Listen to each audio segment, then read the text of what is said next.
vamos a tomar un punto de referencia de que es Villa María la Carlota, ¿no es cierto? Siempre hablando en la provincia de Córdoba. Eran lugares de tierra donde no había prácticamente nada. Los lugares se marcaban, como hace un rato bien comentaban, ¿entendés? Por una referencia geográfica que haya sido por nombre toponímicos propios de un lugar, de árboles, de animales, de la orografía del terreno, o ya existían algunos puestos, el puesto por decir un nombre, de García, el puesto de... ¿cierto? Pero prácticamente no existían conglomerados, ¿me entendés?, habitacionales de la gente que venía. Existía Villanueva, Villa María todavía prácticamente no existía o estaba en sus albores de crecimiento como ciudad.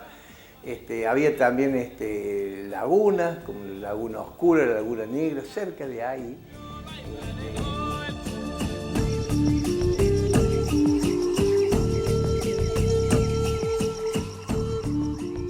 El primer lugar que se le conoce a Etruria es la zona donde Díaz era dueño propietario de prácticamente casi 9.000 hectáreas. Era conocido como Cañada del Macho Muerto. Había otras cañadas como Cañada la Negra, Cañada de la Manzana, Cañada del Flaco. El fino abuelo vino y se instaló ahí, pero cuando se instaló él, ahí estaban los indios ahí en el Macho Muerto.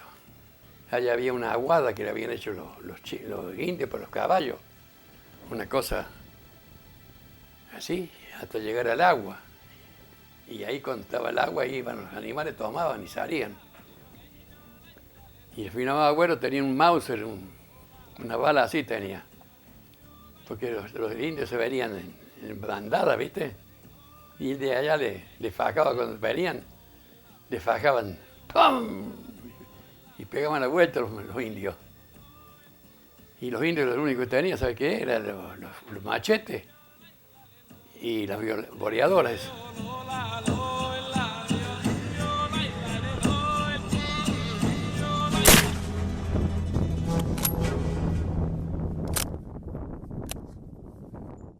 Y Díaz se acoge a una ley 171/76. Se acoge al beneficio que daba en ese momento la provincia de Córdoba a aquellos que lotearan sus terrenos y trajeran inmigrantes a vivir ahí, con la función de crear, ¿no es cierto?, colonias de asentamientos, y que fue la época de apogeo cuando los españoles y los italianos, en su mayoría en esta zona, vinieron por supuesto de otras naciones, pero en su mayoría en el sur de la provincia de Santa Fe y en el sureste de la provincia de Córdoba, españoles e italianos, ¿no?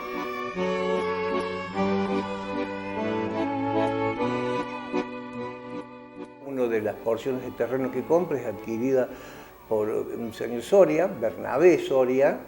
Entonces, en ese espacio, en ese territorio, se empiezan a asentar las primeras casas, ¿no? Y toma nombre la localidad, ¿no es cierto?, como Pueblo Soria.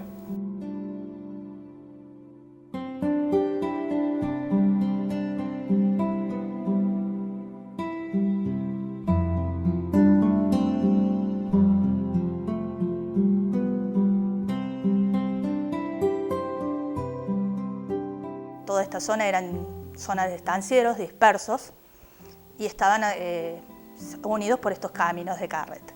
Nuestra zona, según en los mapas de la provincia de Córdoba, que aparecen en 1905, éramos atravesados por uno de ellos de norte a sur, que unía lo que era Paso de Ferreira, que es Villanueva, con Punta del Sauce, que es la Carlota. En el medio de ese camino se encontraba Pueblo Soria. Transitaban por estos caminos polvorientos jinetes, carretas, carros y cruzaban por lo que hoy es Etruria, y por ese camino ellos divisaban, contaban con un caserío que llamaban Pueblo Soria. Y estaba formado por una población de inmigrantes, pero muchos nativos y criollos. No tenían constituido, organizado, ¿sí?, comercios, calles con nombres y demás, pero sí ya había casas hechas de adobe, o sea, barro y paja, y de ladrillos, construcciones con ladrillos y barro.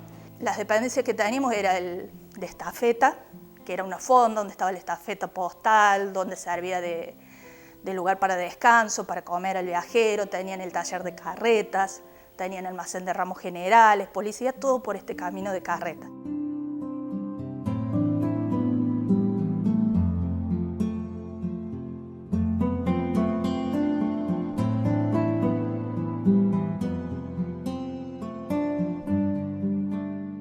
Barrio Soria sería Pueblo Soria o El Mojón, donde nació la hoy localidad llamada Etruria, que existía muchos años antes de que llegara el tren.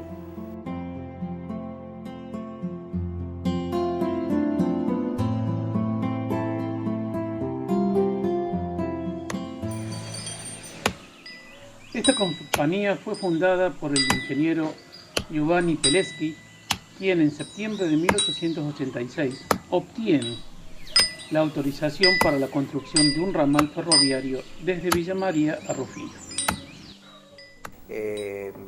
Los Peleschi, los ingenieros, eran gente muy conocedora del tema del ferrocarril, porque ellos ya vieron de Europa, ya habían tenido contacto con gente que trabajaba en el ferrocarril, y se presentan a la licitación del tramo, no tienen éxitos, y Juan Peleschi es como si se le hubiera venido abajo ese castillo que había hecho de decir que...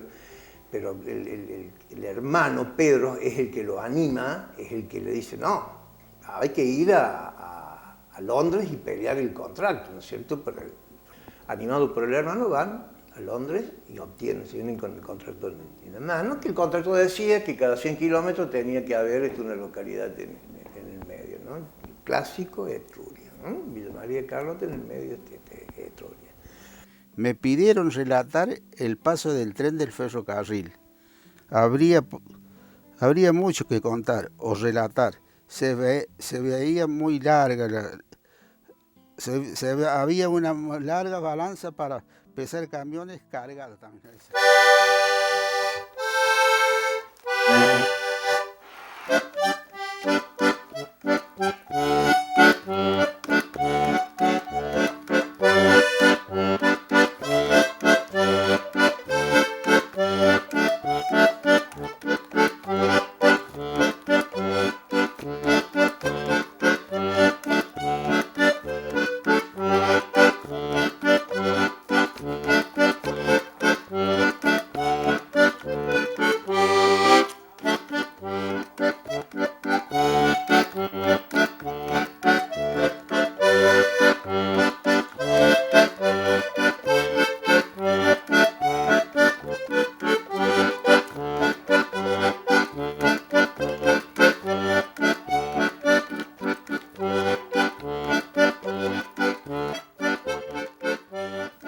Ahí viene el Punta Negra, porque la trompa, ¿viste?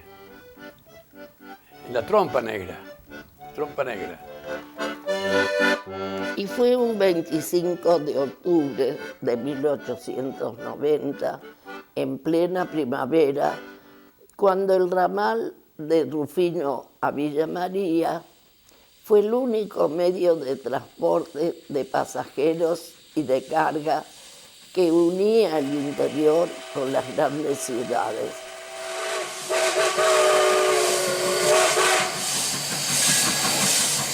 Antonio Garzón, Pedro Díez y José María Fargas compran a Santiago Díaz 5.211 hectáreas que restan de la colonia y en 1897 donan los lotes correspondientes para organizar el pueblo y levantar los edificios oficiales. El 17 de mayo logra organizarse como población al ser aprobados los planos. La mayoría de los tendidos de núcleos urbanos que se desarrollaron a lo largo del tren son muy similares. Es el cuadro de la estación, donde estaba todo compartido con espacios verdes, y después un eje monumental en el cual se desarrollaban las actividades principales, como municipalidad, correo, la policía, ¿sí? Y desencadenaba o llegaba, digamos, a una plaza que era el espacio público de recreación, al cual estaban los cultos religiosos alrededor de la plaza. Si vos te pones a ver, la mayoría de los pueblos de la zona son exactamente lo mismo la distribución. Buonasera. Come sono le cose? Come le? Svedumat-man. Buonanotte. Svedumat pitar. Ale bun. Duma fora. Non dispiace. Perché? Come le era di?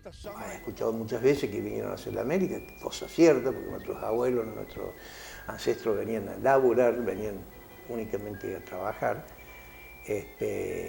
Y ahí de a poco empieza a crecer la provincia de Córdoba y el país gracias al ferrocarril.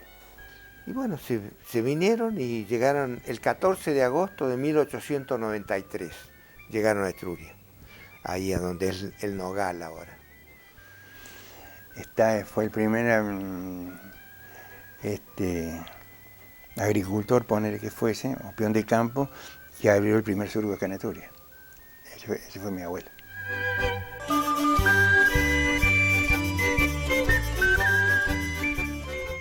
Y bueno, ahí sí, Etruria empieza a desarrollarse, ya empieza a figurar en los mapas de época. En el año 1891 ya tiene conocimiento, ya figura en la cartografía cordobesa. Y bueno, entre lo que es Villa María y lo que es La Carlota, punto de referencia, Etruria.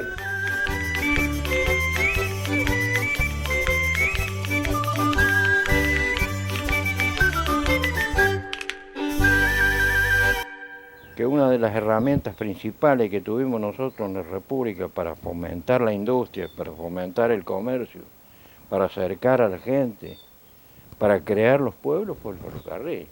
Eso unió todo y le dio impulso. Y con el ferrocarril se crearon muchos pueblos. Pasajeros, toman el tren, ir a la Bulaye de Rufino a Buenos Aires, donde quisiera viajar, o llegar a La Carlota y para Chazón, y para Rosario. Una cosa increíble el ferrocarril. Pero por lo general cuando se ponía el remitente que vos pones la dirección, ¿viste? O cuando dabas la dirección tuya, por lógica vos vivías en Etruria, pero claro, acá no había nombre de calle, no había número, no había nada de eso, no había la nomenclatura que hay ahora, ¿viste? O sea que era Etruria y se acabó, provincia de Córdoba. Entonces se ponía, bueno, Etruria, provincia de Córdoba, ferrocarril Pacífico, FC.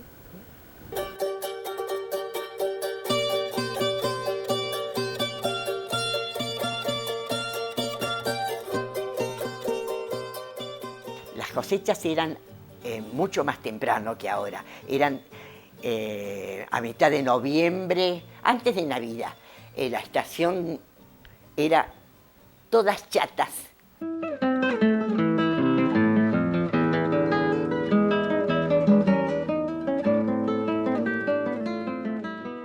La vía tenía mucho movimiento cuando era la cosecha. Y venían trenes larguísimos, me acuerdo de haber contado hasta 60 vagones. Y en tiempo cosecha, a veces trabajaba una semana o dos todos los días. Sí, porque la gente fletaba. Había que venir a buscar las bolsas vacías, las mandaban, venía, las casas de la cerealera, te las vendía, porque se embolsaba el trigo, había que ir a retirarla ahí. Una vez que se terminaba la cosecha, bueno, empezaban a traerlo. Todas las mañanas, a las 1 de la mañana, salía la chata. Con 110 bolsas venía, descargaba, se iba, comía, dormía la siesta un rato y a cargar la chata para otro día. Y así lo traían todo. El trigo lo transportaban en unas carretas, no había camiones. Carretas de esa rueda como casi de 2 metros de alto. Las chatas, sí. Para que era más liviano el carro, ¿viste? La rueda alta es más liviano. La chata grande de coso, 120 bolsas. Era mucho, ¿eh?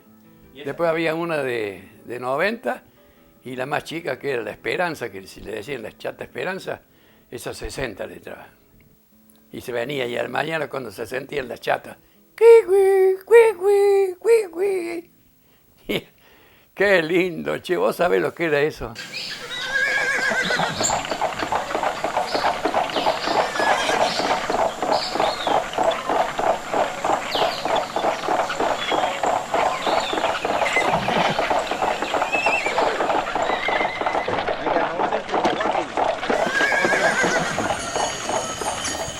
Estaban dos al tronco, se decía, tronqueros, 3 cadeneros y 2 a cada lado cincheros. Hasta arrancar con una chata de esa, un par de horas le iba. Pobre gente, y al tranco. Iba muchísimo, venía la chata cargada. Atracaba la chata ahí y estaba, el mejor es que venía en la misma chata para la bolsa. Y si no, al contrario, había otro que pedían para parar bolsas. Iban hombreando, burreando. En aquel tiempo burreaban, iban y venían como la hormiga. Y yo activaba. ¿Sabés lo que era el burro? Bueno, el burro era una escalera con una plataforma así. Bueno, venían los carros. Los trabajadores cargaban en el hombro esas bolsas que no sé cuánto pesarían, pero más de 50 kilos pesaba. Cargaban, subían el burro, llegaban ahí arriba. Siempre trabajábamos en la bolsa del ferrocarril. Había acá en Etruria 6 galpones, pero 5 eran de carga, de cereal, todas esas cosas, ¿cierto? Y aparte de cereal, se trabajaba con los vagones del ferrocarril con fardo. Nosotros íbamos al campo, los traíamos y los cargamos en los vagones acá, en las vías. Son de carga, son vagones bajitos, ¿viste? Hay que hacerlo. Se llevaban 800 fardos, 900 fardos, ¿viste? Y las bolsas en los vagones cerrados. Había los que cargábamos los vagones, había el 45, que le echábamos menos 700 bolsas, y el otro menos 300 y alguna, el 20, que lo decíamos los 20 y 45.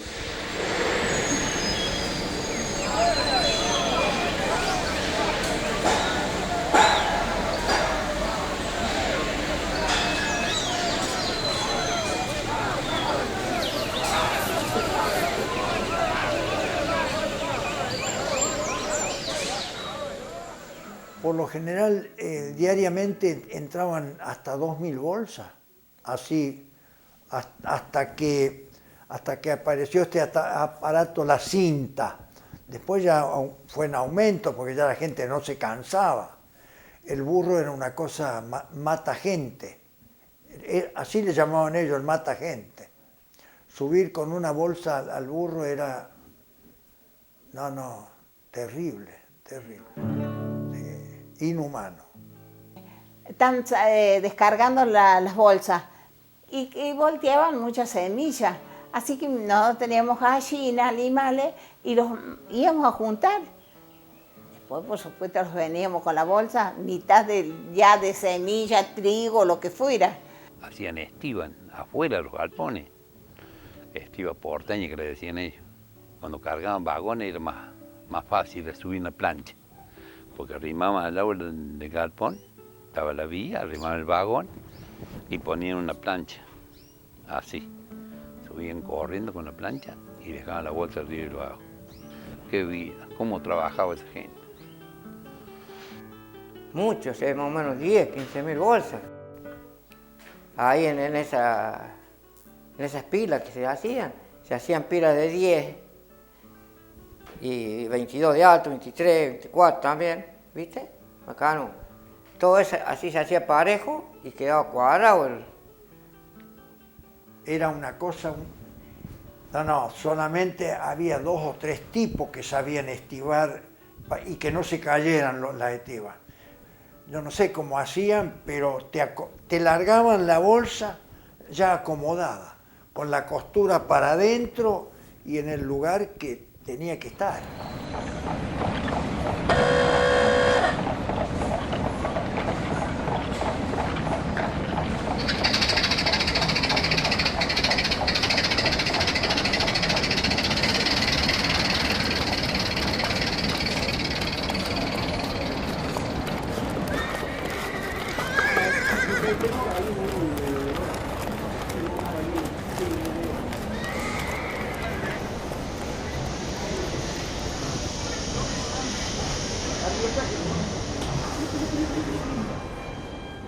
Sí, había uno que era grande, grande. Me parece que hablaban de 90 metros de largo. Y bueno, de ancho habrá tenido parecido a 20. Sí, una estiba ahí adentro parecía una miniatura, era una cosa que no se notaba casi. Sí, yo no sé cuántas miles de bolsas cabían, pero muchas, muchas, sí. Le largaban una bolsa tras otra, jugaba con las bolsas. Y qué estilo, vos las veías todas así, una vela. Ya no hay más de eso, viejo. Éramos todos compadrones, y usábamos sombreros. Y había algunos que tenían las zapatillas todas bordadas. Sí, y un buen delantal, ¿viste? Para no romper la ropa nuestra. El pantalón, esas cosas, ¿viste? Bueno, era un circo cuando íbamos a trabajar. Venía el tren, desenganchaba, supongamos, 4 vagones acá y 4 en otro pueblo y 4 en otro y así, dada la importancia, dado el pedido que le hacía el cerealista, ¿no es cierto? Había 3 líneas de vías, si yo no me mal recuerdo, 3 líneas, ¿me entendés? Y los galpones tenían una plataforma que daba justo al nivel del piso del vagón para descargar las cosas. Sí. Mejor dejaba 4 vagones. Uno eran 45, otro eran 20, o 20 y 20 de cosas. Y los de mujer lo dejaban medio lejos, pero nosotros desenganchamos uno y lo traíamos con la barreta hasta cerca de la puerta. Terminamos ese, descanchamos otro y le hacíamos un golpe para que se fuera el otro por allá y con la barreta lo calzamos antes para que quedara justo el otro. Y así seguimos hasta que cargamos los 4 y listo. La cuadrilla 6 trabajábamos y en el día sabíamos cargar 3, 4, 5 vagones. Este 6. Si a 20 bolsas, carga 20 bolsas de la pila a la balanza, de la balanza al vagón. Dependía de los vagones que dejaran. Había unas palancas que tenía en el medio una bocha redonda plana, pintada bien de blanco y lo otro de negro, que corrían los rieles según donde tenían que hacer ir el tren. Entonces lo desviaban, y entonces después la locomotora le daban marcha atrás, volvía a enganchar el otro vagón, y bueno, era todo un proceso, que no era rápido para nada, ¿no es cierto? Porque era todo, no había nada automático ni tecnología poca.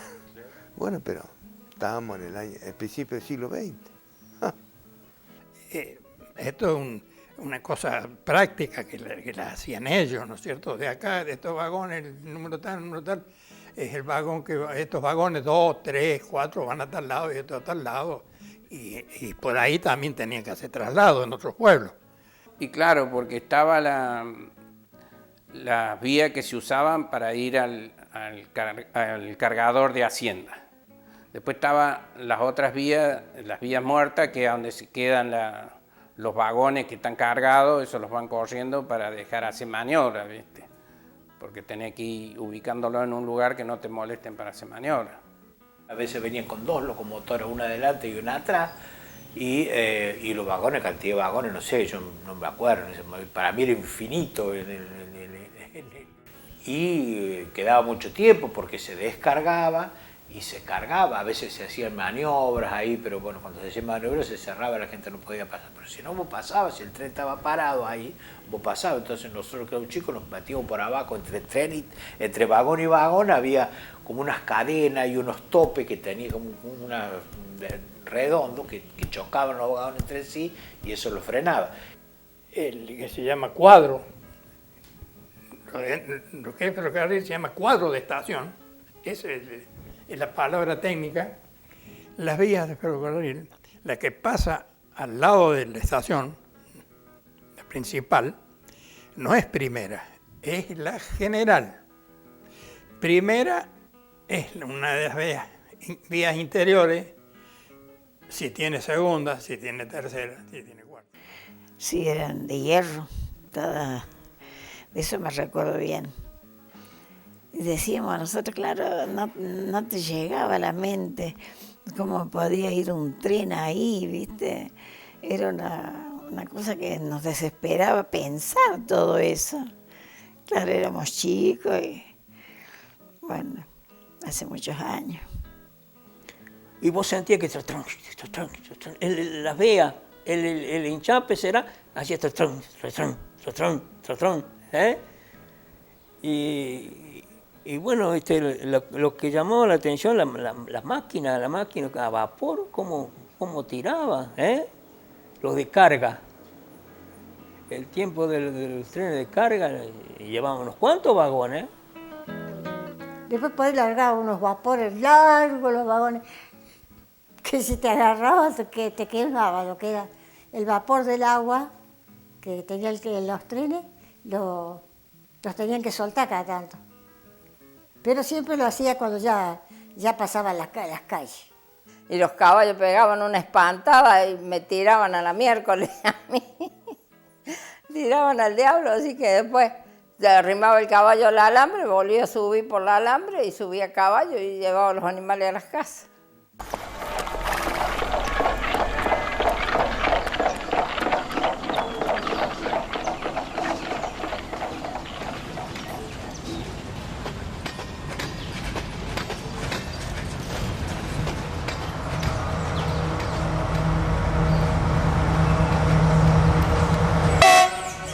Nosotros entrábamos a las 7 de la mañana a trabajar en el galpón, a las 8 salías al café. Comíamos con huevo, o tomamos café, cualquier cosa, y volvíamos a las 9, entramos nuevo hasta las 12. Mi abuela le cocinaba a la gente del galpón, a los estibadores, a todos los empleados del galpón, y venían y comían acá en la casa del abuelo, en el negocio, que era un boliche. En el centro, que estaba la entrada, digamos, al cuadro de la estación, era sobre la avenida Sarmiento, en lo que es hoy Sarmiento y Pérez. En esa esquina estaban las tranqueras de la entrada al cuadro de la estación. Así que la estación era un edificio que tenía la parte del norte, estaba el escritorio de jefe, y que sobresalía del andén o de la plataforma. Después venía donde estaba el teléfono y el telégrafo. Después seguía la sala de las encomiendas. De este otro lado de la sala del jefe estaba la boletería, porque tenías que sacar el boleto para viajar. La plataforma era de la estación más o menos, era 100 metros, una cuadra viene a ser, para el norte y para el sur. Después, como ser, para el norte estaban los baños y después se terminaba casi al terminar la plataforma, estaban los carteles que decía Etruria. Y siguiendo para el sur, después al terminar estaba el cartel y después estaba el tanque del agua, que es el que tiene la municipalidad. Nomás que le decían el tanque negro porque estaba pintado de negro, todo pintaban de negro.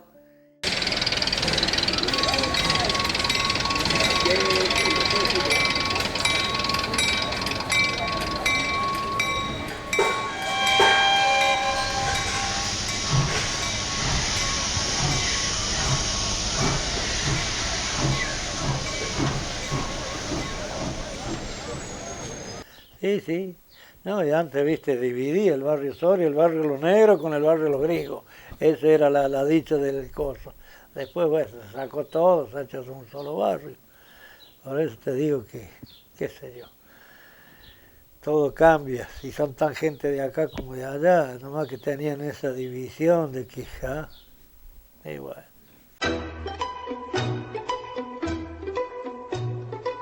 El molinete para cruzar, digamos, o entrar al cuadro de la estación, molinete así tipo cruz, de hierro.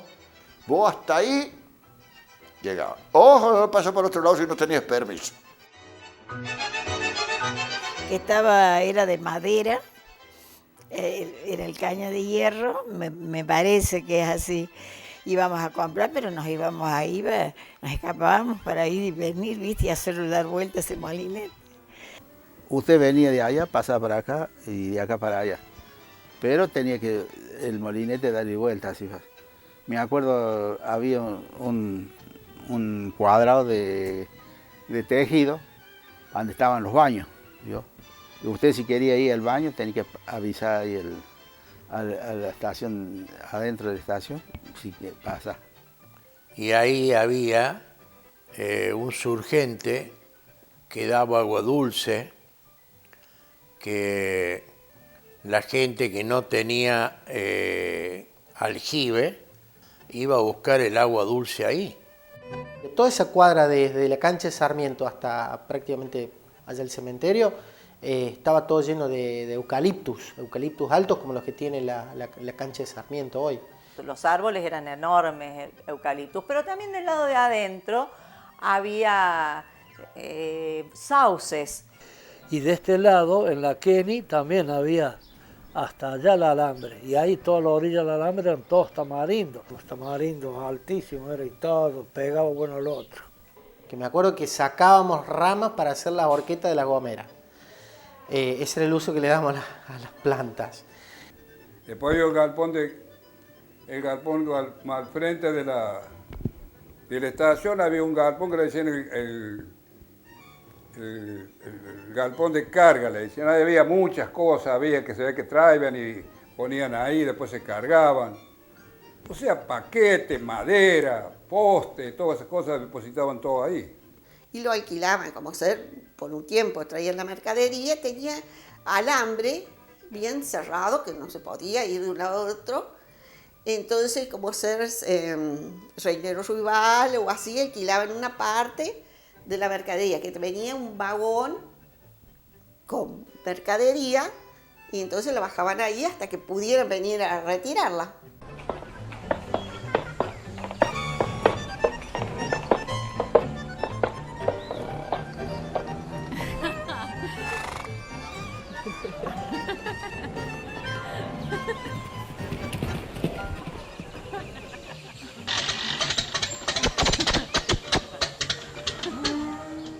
Había dos personas, el foguista y el maquinista, le decían, ahí.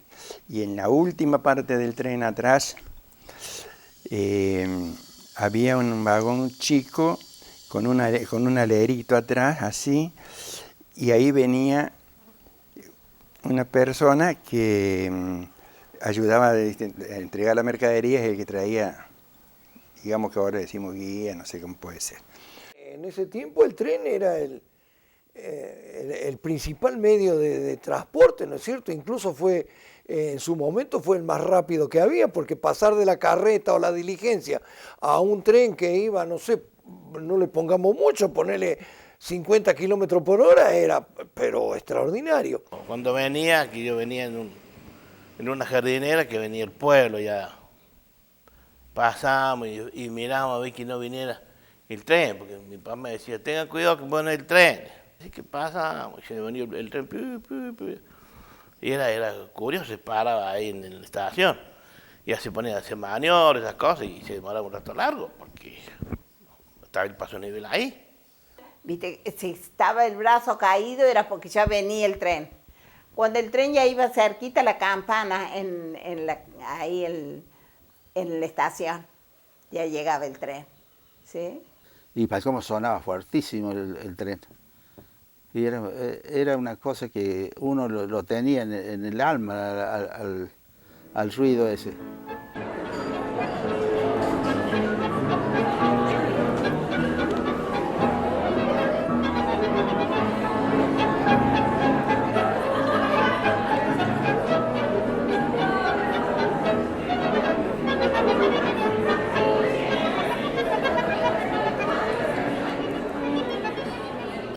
Sí, me hablaban de la tienda, la Tic Tac ahí, y decían que la gente se bajaban del tren y paraban ahí en la fonda. Ahí comían y algunos dormían, porque tenían que hacer sus cosas en el pueblo, por ejemplo, mercadería, ferretería, repuestos, ¿cierto? Y entonces iban, hacían sus anotaciones, sus pedidos. Y después venía el tren y traía el encargue. Ya cuando sentimos el pito que entraba ahí, con los caballos ahí, con los carros ahí, esperando para cargar. Y nosotros trabajábamos con mi viejo, yo era chico, pero andaba la pandemia. Y sabía pasar acá y bajaba mercadería para las casas de negocio, que una es la casa Jandro, la casa Raúl Giraudo, la casa del Tic Tac, que era un Moriconi, y repartimos todo lo que traían ahí. Muebles, heladera, lo que traían, nosotros repartimos. Llevamos los corralones, se iba a venir mercadería para San, Algodón San y compañía ahí. Y venía alambre, fierro, madera. Le bajamos azúcar a Bonalumi, que venía, también llevamos al cruce de la calle, cerquita.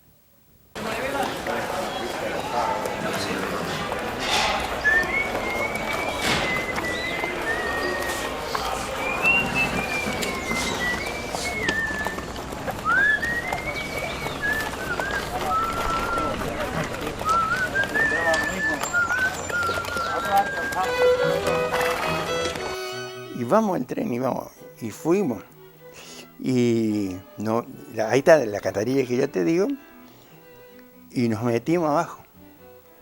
Y espera que pase, vamos a hacer pasar el tren, no, que nos pase el tren por arriba. Y jodíamos con eso. Y nos metimos ahí abajo, a la miércoles. Cuando sentimos el ruido, eso tiembla todo. Ponés que ahora venía unos 40, 30 kilómetros, porque ya venía para llegar al pueblo. Pero ese mira, no me lo olvido nunca, nunca, nunca. No te puedo decir la palabra que nos agarramos.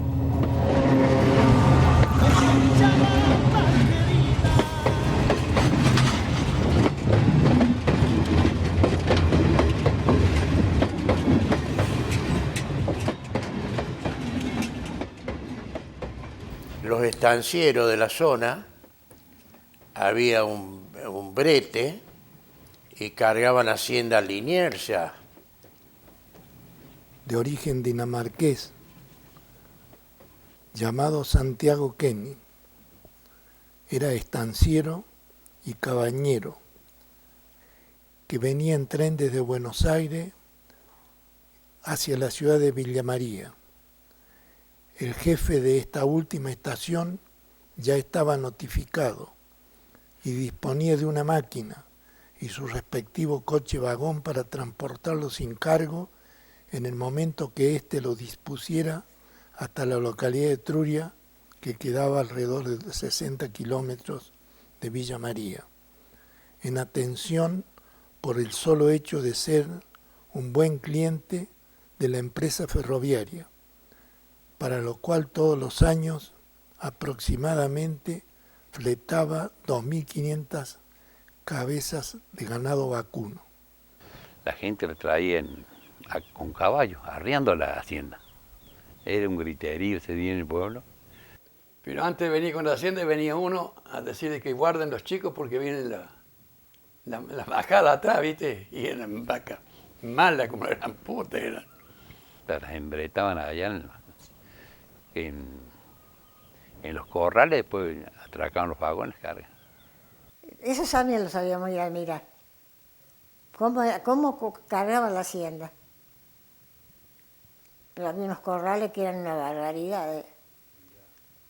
Pues se ve el quilombo que armaban esos animales a las 3, 4 de la mañana, y el tren que iba y venía y hacía la frenada y volvía, y los... ¡Ay, no!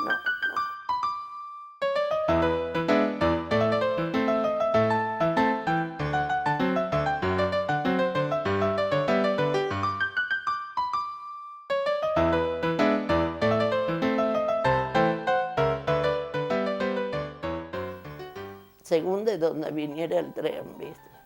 Pero los diarios llegaban por el tren y los recibía Colombara y él los repartía. Principio de Córdoba, de venido. Sí. La crítica venía de este lado. Así que cuando venía el tren, íbamos a buscar el diario. Nos subíamos en el tren, cuando sentía la campana y sonaba el pito, abajo cabía. Yo no lo llevaba. Y si querías comprar alguna otra revista en especial que acá no se trajera, tenías que ir a la estación y te la vendían había un apartamento así, en un vagón, donde tenían todas las revistas que vos quisieras. Mi papá, por ejemplo, un tiempo se ocupó también, estando ahí en el campo, ¿no? Se ocupó también, compraba gallina, viste que se usaba el que compraba gallina, pollo, todas esas cosas, y después se mandaban a Buenos Aires al mercado. Venían las rosas, las plantas rosas se compraban la de Río Negro, que era la planta, la rosa más hermosa. Y bueno, me acuerdo que venía en el tren, la gente, mi mamá, escribía la carta, la pedía y se pagaba por el correo. En los tiempos de las fiestas de Navidad y Año Nuevo, el tren traía muchas cosas que no se conseguían en cantidad aquí, que era la fruta de Mendoza, los cajones de durazno, de ciruela, de peras, bueno, y la gente se surtía. Que se compraban los cajones de uva en Mendoza, los traía el tren, lo iban a buscar, abrían el vagón, bajaban los cajones de uva y hacían el vino en el campo. Y mi papá siempre compraba frutas por cajones o vinos, mercadería, sí, porque éramos una familia bastante grande, ¿viste? Numerosa. Sabía venir los cajones de sidra Tunuyán, me acuerdo, en cajones de 12 de madera, 12 botellas acostadas. Y también venía de Tucumán el azúcar en bolsa de lienzo, en terrón, la verdadera azúcar. Y de Misiones, Entre Ríos, todos esos lugares, o sea, el noreste, venía la hierba en bolsa de 25 kilos. O sea que de tan lejos, todo sincronizado a pueblos chicos y llegaba perfectamente con su carta de porte. Llegaba el tren, tocaba pito, mucha gente iba a ver. Sí. Era un entusiasmo que veía el tren que pasaba. Sí, era un entusiasmo ver el tren que pasaba. Para colmo había los potreros largos que iban hasta la vía, ¿viste? En contra de la vía. Nos íbamos a la parte más oeste que teníamos y lo veíamos al tren. Contábamos los vagones. Sí, cierto, sí. De eso me había olvidado. Y yo era chico, habré tenido 8 años, 8 o 9 años cuando pasaba el tren acá. Mi abuelo vivía ahí y siempre le daba ponerle huevo, verdura, que él estaba ahí y ellos le daban leña. Unos troncos de quebracho, mira, se los tiraban en el pozo, mi abuelo venía y los sacaba. Otra cosa que me acuerdo es que mi papá me contaba que cuando él se fue a estudiar a Córdoba, utilizaba siempre el tren y que en esa época se llevaban los baúles. Entonces se iba con el baúl y con el colchón enrollado. Claro, al ser el tren se podía llevar todas esas cosas. Iba para allá, volvían el miércoles y el viernes iba para allá y volvían el lunes y así. Con eso se movía la gente de un lado a otro. Y no había mucha circulación de gente. Los pueblos eran Villa María, Villanueva, Sanabria, Ausonia, La Laguna, Etruria, Santa Victoria, después Santa Eufemia, Barreto, Pedro Funes y La Carlota. Y de ahí desviaba para allá ese otro ramal. Todos los chicos íbamos a ver pasar el tren, porque pasaba despacito. Y venía, y la gente saludaba. Iban ¿viste los que iban arriba los vagones, abrían las ventanas y saludaban, ¿viste? Era una chochura que tenía. Y me gustaba ir cuando paraban, que bajaba la gente, subía la gente. Ahí sí me gustaba ir a ver. Y yo decía, ¿cuándo iré a viajar yo ahí?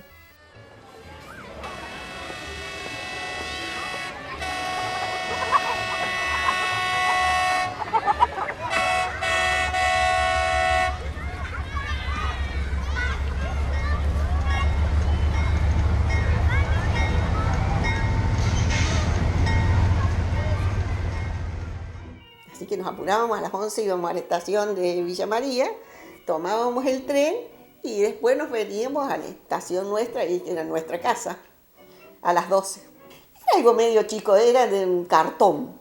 Entonces él venía y te cortaba, tenía como un sacabocado. Entonces venía y te lo cortaba, entonces ya sabía que estaba marcado. Yo me acuerdo que ponían a la orilla de la vereda todos los bolsos, todas las encomiendas, todo ahí a la orilla.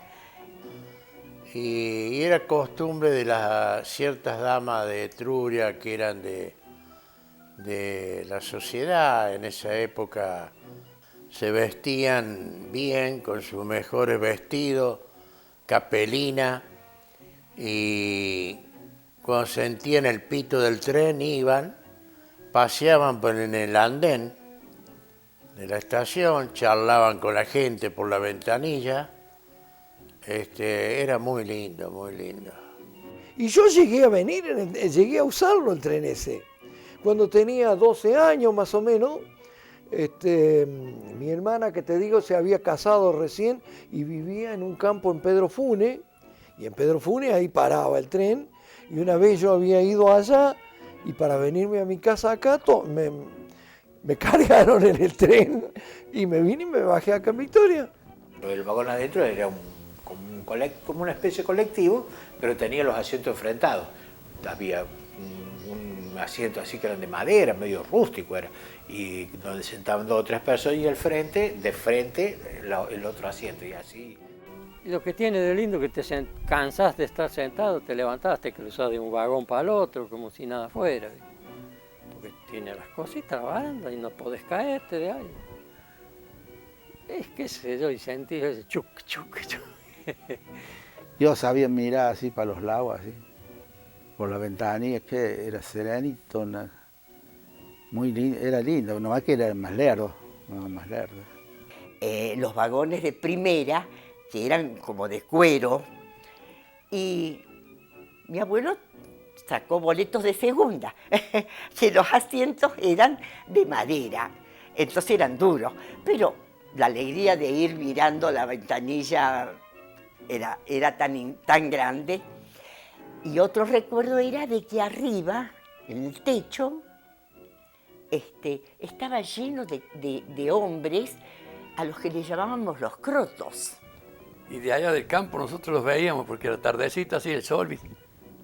Todos los muchachos muy pioros sentados en la linchera. Yo no sé dónde iban, si bajaban en los pueblos nomás. Acá bajaban, siempre bajaban. Traían todas esas piedras para el pavimento.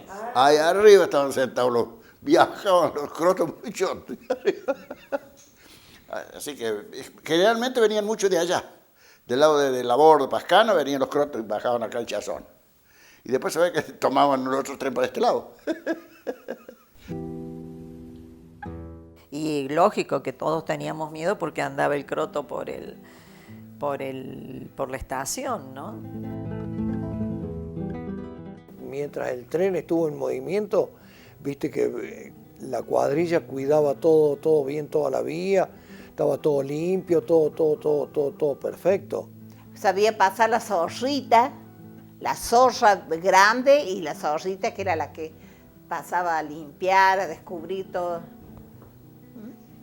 Y yo les sabía decir a mi papá, sentí ahí vienen los catangos, porque ya los hombres ahí ya lo sabían, a mí me conocían porque yo siempre salía a la orilla del alambre. Y chao, chao, ¿eh? Tenía unas banderitas coloradas y el carrito que tenían, porque eso iba todo por arriba de los rieles.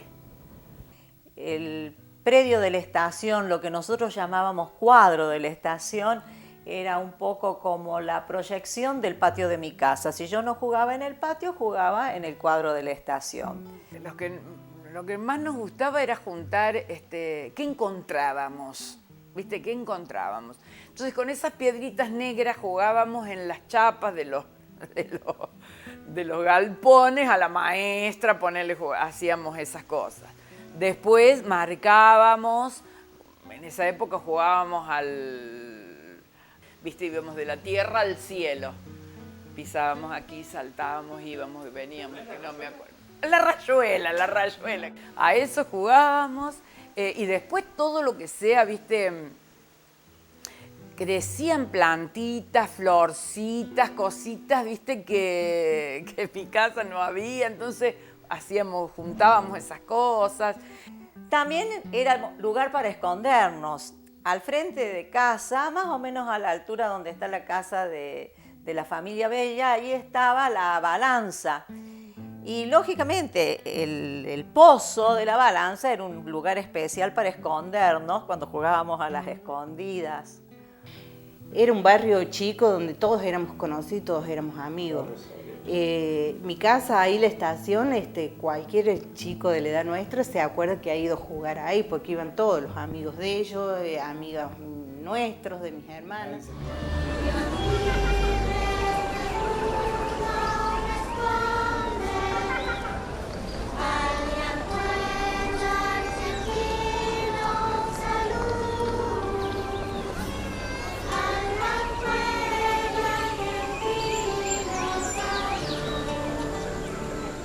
Sí, era un centro de reunión, diríamos, un acontecimiento social casi. Era cualquier cantidad de gente, porque ahí iba el que iba a buscar los diarios, el que iba a buscar la comida, el que iba a buscar su maquinaria, iba a buscar... sí, ahí se juntaba gente, eso sí, muchísima. Viste, cuando hay algo nuevo, por simple que sea, a vos te llama la atención. Lo llamativo era el ferrocarril y el ferrocarril era todo, era la sangre del pueblo. Y ya sabíamos más o menos qué día venía, lo íbamos a ver el tren, se sentía el pip, y echaba humo, bacano, pero lindo. Porque en los pasos de nivel, viste, ya cuando ibas entrando al pueblo o algo, que estaban los pasos de nivel, ahí cruzaba alguna ruta, algo, y sentí el bocinazo. Empezó ahí viene el tren, empezamos todos contentos que venía el tren. Yo a veces me despertaba a la madrugada y nada de escuchar, me levantaba despacito por la ventana.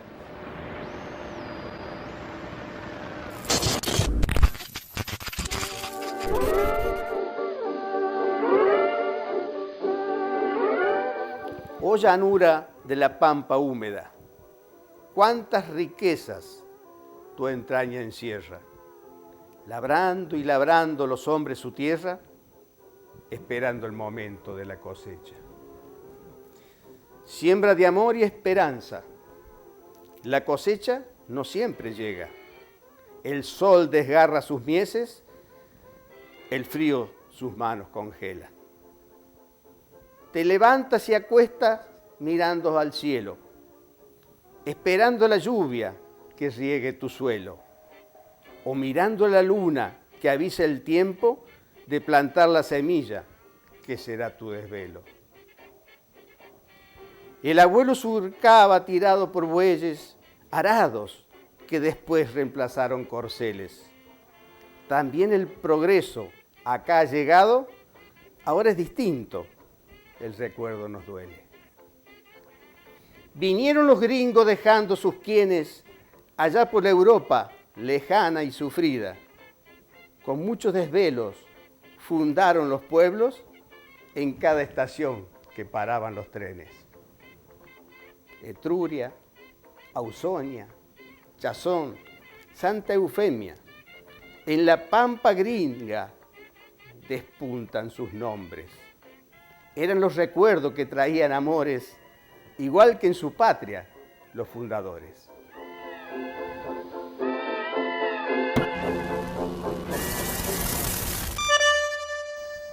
De acuerdo a la gente grande, mayor que uno, que se puede decir que se han criado en el pueblo y que han venido de otros lados, y bueno, sí, mucho se sentía el lamento de decir qué lástima que se levante la línea férrea. Y como fuera, no sé cómo lo hacían pedir los galpones, ¿cierto? Bueno, venía una orquesta como fuera Doroteo Raciati, lo llevaban al galpón. Ahí, como se juntaba mucha gente, y ahí el galpón, alquilaban el galpón, ahí tenían todo. Fue la primera vuelta que vino a Etruria el Cuarteto Imperial. Lo trajimos la clase 1946, lo trajimos en el galpón de Clavería, allá frente de San, ahí se hizo el baile. Pero se llenó ese galpón, si nunca, no se había sentido nunca ese Cuarteto Imperial. Montonaba mucha gente, venía gente de todos lados. Y unos milones se armaban esos galpones, muy lindos. Sí.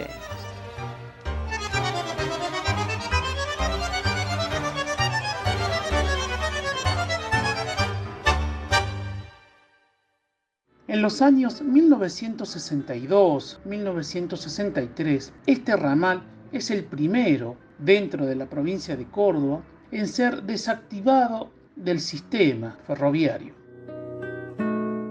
Estaba la máquina ahí y iba la marcha atrás, venía así y descargaba acá, a la mañana se iban y a la tarde volvían. Sacaron todas las vías hasta Chazón. Me acuerdo de eso.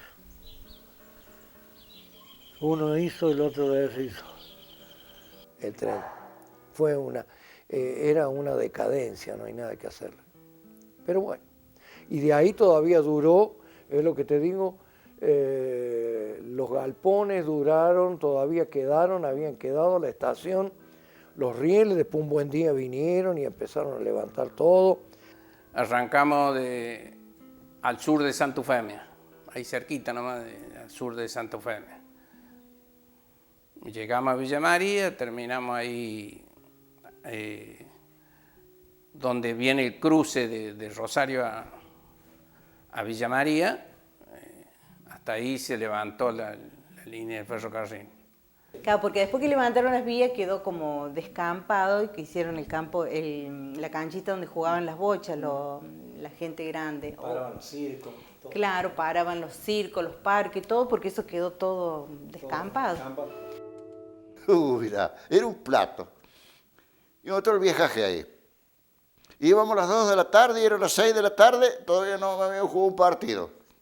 Porque los viejos, si no veían que la iban a ganar, no jugaban. Nosotros jugamos al fútbol, éramos 20, 30 jugando al fútbol, todo el día, ¿no? Todo el día jugando al fútbol. Se armaba un partido, se desarmaba un partido y se armaba otro.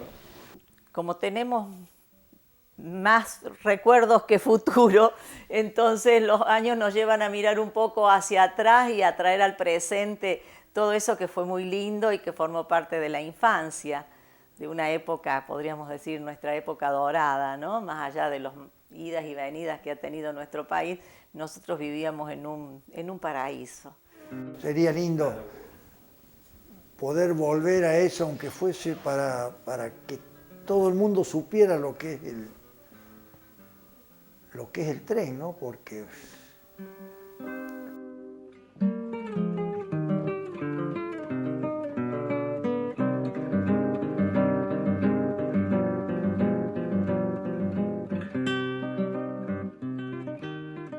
Se aprueba hacer la venta a favor de la Municipalidad de Etruria de la zona de vía, comprendida entre los kilómetros 162/986 a kilómetros 168/594 y de kilómetros 169/359 a kilómetros 171/373.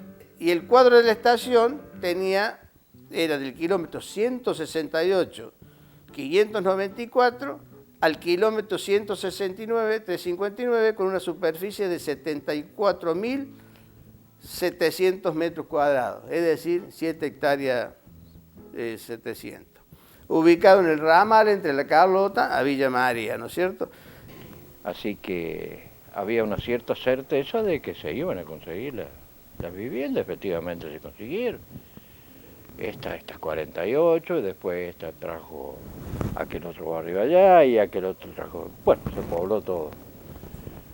Porque cuando yo ingreso, desde la gestión anterior, el doctor Coroleu, habían escriturado al nombre de la municipalidad todos los terrenos de ferrocarril, unos 2 kilómetros hacia el norte y unos 5 o 6 hacia el sur.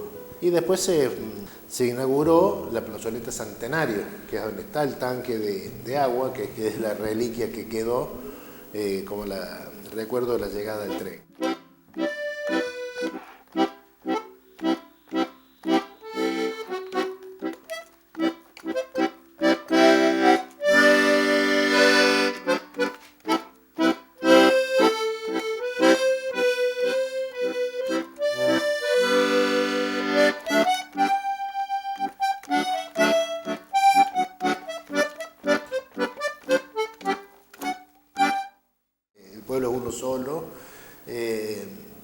Es decir, lógicamente la parte edilicia en sí, va casas, barrio, no integra a la gente, lo integra la cultura, la educación, el deporte. Y bueno, gracias a Dios lo hemos logrado. Hoy vemos que el pueblo es uno solo, los chicos van, vienen, sobre todo la juventud, no tienen ningún prejuicio como tenían antes los mayores. A veces uno lo entiende en la época que se vivía. Siempre estuvo así, ahora estamos mezclados. Estamos mezclados, sí, sí.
mujer.